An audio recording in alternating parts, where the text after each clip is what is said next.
कि हमारे भारतीय संविधान को हिंदी देवनागरी लिपि में लिखा गया और 1953 में इसको हिंदी को मतलब मर्यादित करने के लिए, प्रतिष्ठा बढ़ाने के लिए हिंदी दिवस का आयोजन किया गया और हमारा हिंदी राष्ट्रभाषा है, जिसको कि हम लोग भी इसको स्वीकार करें।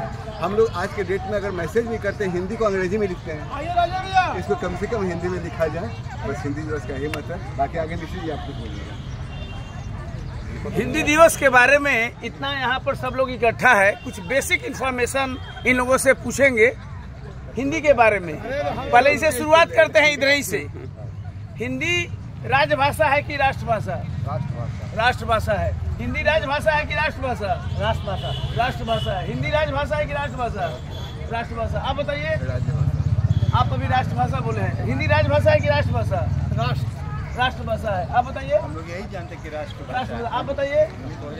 देखिए यहाँ पर जितना लोग इकट्ठा है उन्होंने क्या कहा कि हिंदी हमारे देश की राष्ट्रभाषा है, लेकिन मैं बता दूं आपकी राष्ट्रीय लिपि है, राष्ट्रीय प्रतीक है, लेकिन हिंदी भारत की राष्ट्रभाषा आज तक नहीं है।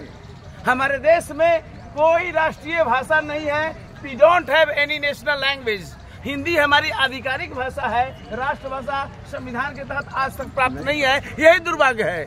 हर साल 14 सितंबर को हम लोग हिंदी दिवस मनाते हैं, एक खाना पूर्ति करते हैं, लेकिन हिंदी को प्रसार और बढ़ावा देने के लिए अभी तो जो रणनीति है वो सफल नहीं है। संविधान के 8वीं अनुसूची में तमाम भाषाओं को आधिकारिक भाषा का दर्जा दिया गया है, लेकिन हिंदी एक ऐसा कनेक्टिंग लैंग्वेज है, north to east, south to west सभी को जोड़ रहा है। लेकिन आज क्या हो रहा है, हमें हिंदी के बारे में बहुत शर्म महसूस होता है। बाहर में जब जाते हैं तो साउथ इंडियन कहीं भी जाएगा तो वो अपना तमिल में, तेलुगु में बात करेगा, लेकिन हिंदी वाला वो उस टाइम में बात नहीं करता है। जरूरत है एक मूवमेंट की, एक आंदोलन की, जिससे हिंदी हमारे देश की राष्ट्रभाषा बन सके। 14 सितंबर का सबसे बड़ा ऑब्जेक्टिव यही होना चाहिए, किस तरह से हिंदी को राष्ट्रभाषा का दर्जा दिया जाए। बाकी हमारे मास्टर ट्रेनर बोलेंगे। मास्टर कुछ बोलिए।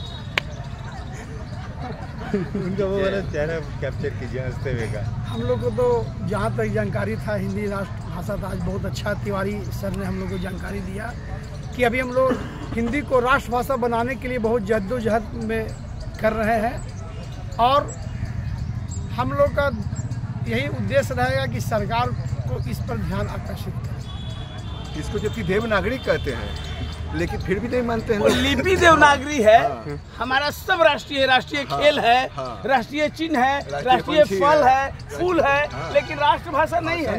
पशु पक्षी ये सब है राष्ट्रभाषा। क्योंकि जब संविधान का निर्माण हुआ तो जो साउथ के लोग संविधान सभा में थे उन्होंने ऑब्जेक्शन किया कि हिंदी को राष्ट्रभाषा आप नहीं बनाइएगा, क्योंकि राष्ट्रीय एकीकरण में भाषा एक बड़ा फैक्टर था और भाषा के आधार पर डिवाइड लगातार हो रहा था, नॉर्थ टू साउथ।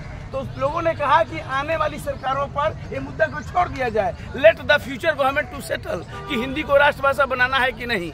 और ये बहुत विवाद हुआ, काफी संघर्ष हुआ। 1956 में जब भाषा के आधार पर राज्यों का वर्गीकरण हुआ, क्लासिफिकेशन हुआ थ्रू स्टेट रिओर्गेनाइजेशन एक्ट, तब अनेक राज्य बने, है ना, भाषा के आधार पर। जैसे तेलुगु के लिए बना, तमिल के लिए बना, तमाम राष्ट्र अलग अलग, मलयालम के लिए केरल बना, लेकिन हिंदी का मुद्दा आज भी है। हाल ही में जब 3 आपराधिक कानून बने हैं, भारतीय न्याय संहिता, भारतीय साक्ष्य संहिता, तो भारतवर्ष क्यों है, इसमें तमाम साउथ के सांसदों ने विरोध किया कि भारतवर्ष क्यों है, व्हाई नॉट इंडिया।